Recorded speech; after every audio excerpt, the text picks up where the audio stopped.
Americans and people who live in the United States have a very unique requirement in that they are basically the only people in the world who have to not only pay taxes on all their worldwide income, no matter where they live, but also file a tax return and actually file additional tax paperwork, again, no matter where they live. But with this uniqueness comes a lot of confusion. Some people think they don't need to file if they live overseas. Other people think they're covered by certain exceptions, which are often misunderstood.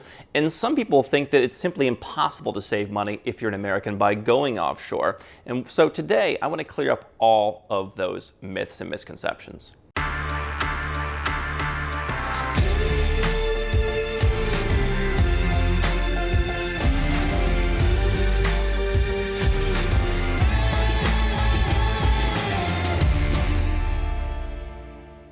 Hey guys, I'm Andrew Henderson, and here at Nomad Capitalist, we help 7- and 8-figure entrepreneurs, Americans and otherwise, legally reduce their taxes by going offshore, protect their options and enhance their freedom with a second passport, and take part in the increasingly good lifestyle and investment opportunities in boom markets all around the world. You can learn more at nomadcapitalist.com.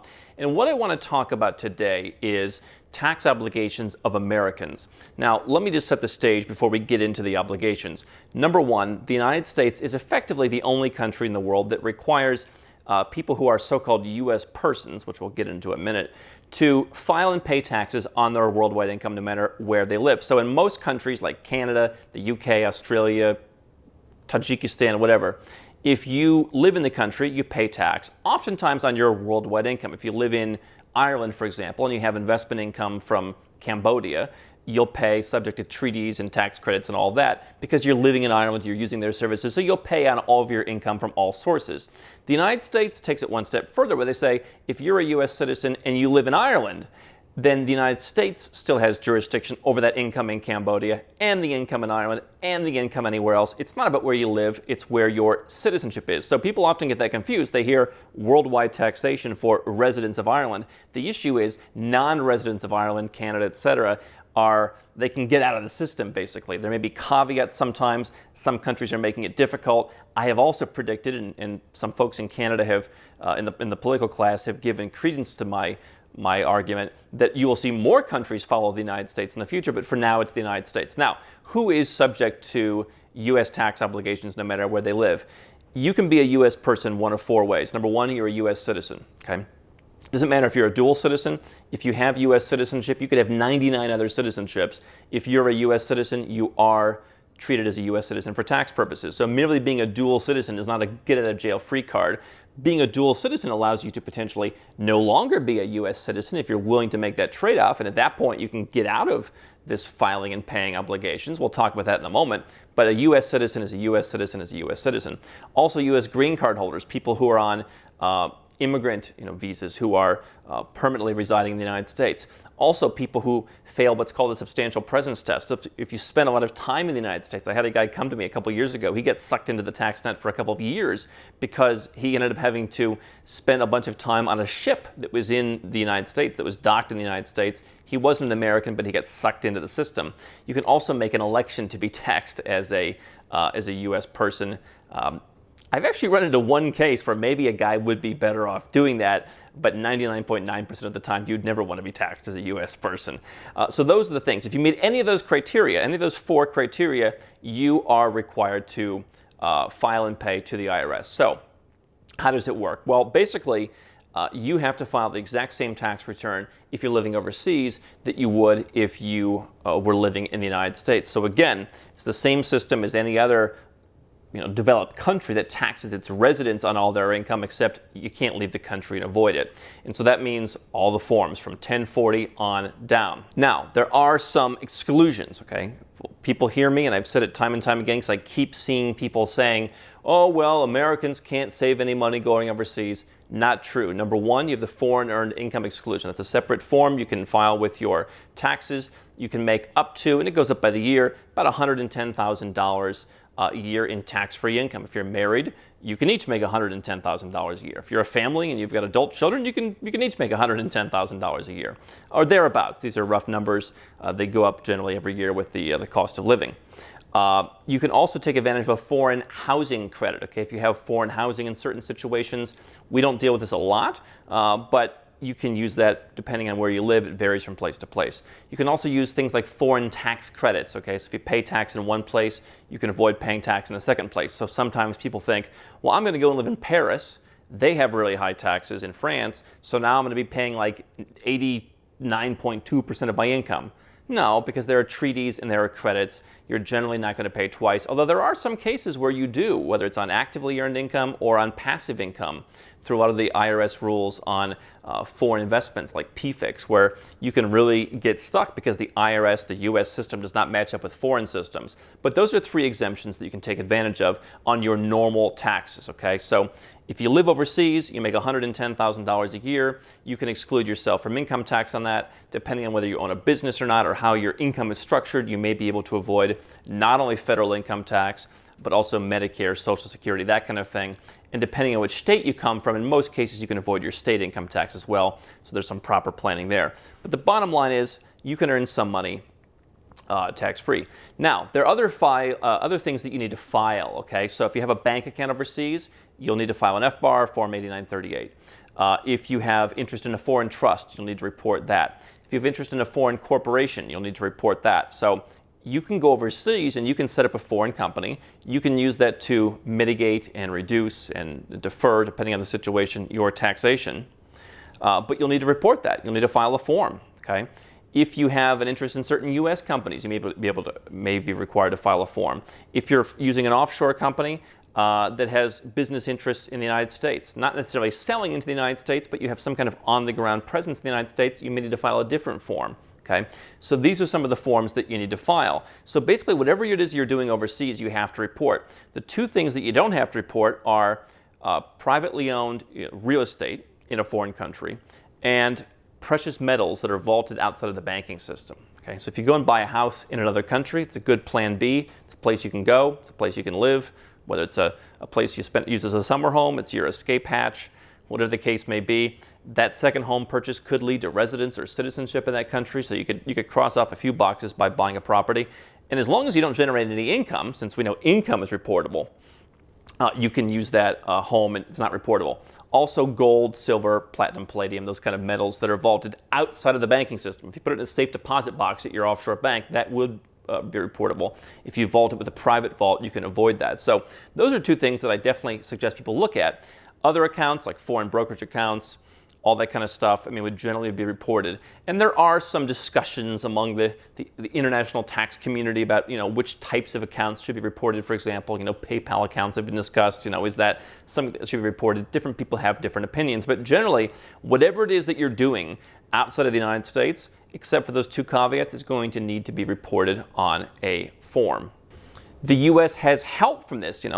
I still hear people saying in this day and age, well, how are they going to find out? How are they going to find out? Let's talk about that. A number of years ago, the U.S. set up FATCA, the Foreign Account Tax Compliance Act, that requires basically all the banks and financial institutions, the FFIs, around the world to report to the IRS all of its U.S. person owners. And so banks and financial institutions around the world use what's called U.S. indicia to determine whether you're a U.S. person and whether they need to report your account. And we've seen a number of banks and institutions around the world simply not want to do business with Americans. As a former U.S. citizen, there are a couple banks that still don't want to do business with me because they're like, once an American, always an American. We're out on you, Henderson. But they'll use U.S. indicia. If you have a U.S. passport, obviously you're a U.S. citizen. If you have an address in the United States, if you have a U.S. phone number, +1. I remember I opened an account once in a small country bank, and I said, hey, listen, I'm not here that often. I'm traveling through. They said, well, we need to send you an SMS with a code to activate your account. I said, great, use this online number I had. And I wrote down +1, and they're kind of like, Now, it didn't really matter in that particular case, but they're like, oh, so you still have one tie to the United States. You have a +1, digital phone number. And so any kind of connection to the U.S. could trigger that. Now, a lot of other countries have also started doing this with what's called the Common Reporting Standard. I've got a video on that you can watch if you're interested how non-Americans get sucked into this information sharing. But, if you are a U.S. citizen, by the way, even a place of birth on a passport, if you say, oh, I'll get a foreign passport, well, the U.S. government's beat you on that because they've basically gone out and required every country to list where you were born in your passport. And so it'll say you were born in Ohio or you were born in the US or whatever the case may be. That is also US indicia, okay? So, I always say if you're a US citizen, just report, okay? If you don't want to be a US citizen anymore, we'll talk about that. But these are the requirements. What is covered? Again, it's foreign bank accounts, foreign brokerage, any kind of foreign financial accounts. If you're doing business overseas, by the way, if you're doing business overseas, you're still subject to a lot of different regulations, such as the Foreign Corrupt Practices Act, and all kinds of different regulations that govern Americans and U.S. companies. So you're still subject to that. So you're still subject to things like OFAC. So there's restrictions on Americans overseas. Even if you report and file everything, you're still subject to those restrictions. But basically, you will be subject to tax on active income, which can be more easily structured, right? You can use a business offshore. You can legally structure things to be able to mitigate the tax that you pay legally on that. Passive income also comes into play. So I have a couple guys that I've helped who most of their income comes from dividends.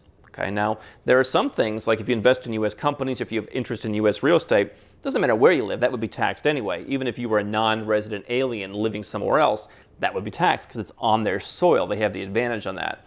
But certain people who just invest in things like cryptocurrency, for example, if you have trading profits, if you have capital gains, you're going to have a lot harder time doing that. There are ways that some people can mitigate their taxes on those, but that's more difficult. So it's active and passive. And I hear people arguing, well, it's not fair. You should be able to work and save and not pay tax, or you should be able to invest and not pay tax. Fair doesn't enter into this, right? And so if you think this is too much, now again, there are ways you can legally structure your business. You can legally structure what you're doing. You can go offshore. As we say, go where you're treated best. You can reduce the amount of tax you pay dramatically. And so if you're sitting in the United States and you're paying 50%, you're looking at this and saying, well, I don't qualify. It sounds too complicated. What you need is a strategy, and then you need to execute, okay? And so what I have always recommended is you have a good strategy. That's what we work on here at Nomad Capitalist. But you also have, in the execution phase, good practitioners, not only around the world, but also a good international tax person who has U.S. and international tax experience. Because almost no U.S. accountants know how any of this stuff works, and they're going to make mistakes or they'll talk you out of it. There are ways to do it, but you need the right team to do it.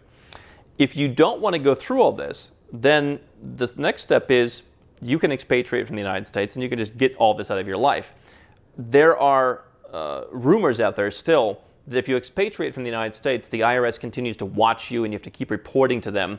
Those rules have been removed in favor of making other rules more difficult. So you can make a clean break with the United States if you have another passport and you want to expatriate from the United States. We've talked a lot about that, my own experiences, how it works, what's involved, the pros and cons. That is the option. That is the ultimate escape hatch. Obviously, for a lot of folks, it comes with emotional consequences. It comes with, there are potential downsides to that, but it is the way to get out of doing all this. I don't recommend it to most people. People come to me, and for most folks, it's worth paying a little something, filing the returns, dealing with all of it, but those are the obligations. And again, it's U.S. citizens. If you're a green card holder, most green card holders, you can't spend too much time outside of the United States anyway, but green card holders, and again, anyone who spends too much time in the United States. So anytime you involve the United States in your life, even if you're just a frequent visitor to the United States, you really need to take this into account. You really need to understand and make sure you don't get into the net. And if you're in the net because you are a citizen, you need to make sure you're filing all the forms, because the penalties can be tens or even hundreds of thousands of dollars. And on more than one occasion, I've seen someone who hired, a good old boy accountant from back home. They lived overseas for 5 or 10 years. The accountant screwed everything up. We had to come in with one of our tax lawyers. The tax lawyer had to come in and file and say, hey, please, they didn't know any better. Don't fine them $200,000. Okay, that's what happens if you don't heed these obligations. Play by the rules. They call me the goody two shoes of the offshore business. If you're going to be a U.S. person, this is what's involved. Or don't be one, but know what has to be done so they don't come after you. How can Nomad Capitalist help you? 4 ways. Number 1, subscribe to our channel and click the notification bell to make sure you get our new video every day. Number 2, get a copy of Nomad Capitalist, the book. You'll learn a lot of my personal experiences over a dozen years of studying this stuff, as well as exactly some of the strategies that you can use to build your Nomad Capitalist plan. Number 3, if you're not sure where to start, but you want to come and learn from my team and I, you want to come and mingle with like-minded people, Learn more about our live conference, Nomad Capitalist Live. It's coming up soon. And number 4, if you want some help right now because you've got a burning issue, you need something solved, you want to lower your taxes, get a second passport, or build the Nomad Capitalist lifestyle of your dreams, go to nomadcapitalist.com and click on Become a Client.